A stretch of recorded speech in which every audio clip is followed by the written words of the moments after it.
কালি আজি যি যুৱ কংগ্ৰেছৰ সভাপতি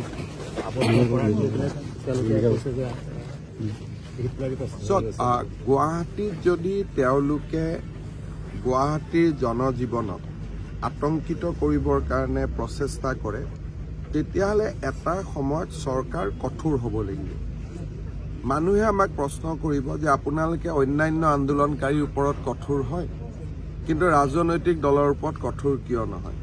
ৰাজনৈতিক দলে আন্দোলন নকৰে, ৰাজনৈতিক দলে ভোট খেলে, ভোটত জিকে আৰু নিজৰ আদৰ্শ চৰকাৰৰ জৰিয়তে ক্ৰিয়ান্বিত কৰে। পঞ্চায়ত ইলেকশ্যনৰ টিকেট দিম বুলি কিছুমান যুৱ কংগ্ৰেছৰ ল'ৰাক উত্তেজিত কৰি যে ইমান ল'ৰা লৈ আহক তেতিয়া আপোনাক টিকট দিম।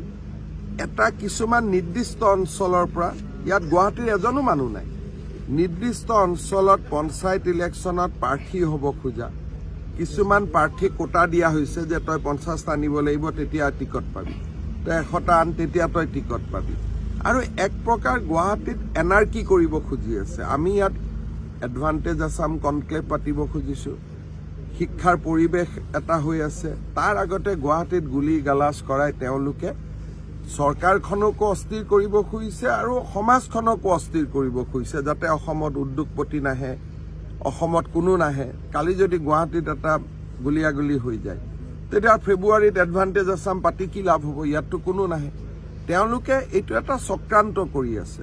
মই চাই আছো বেছি কৰিলে চৰকাৰে কঠোৰ হ'ব জানে আৰু চৰকাৰ কঠোৰ হ'ব তেতিয়া।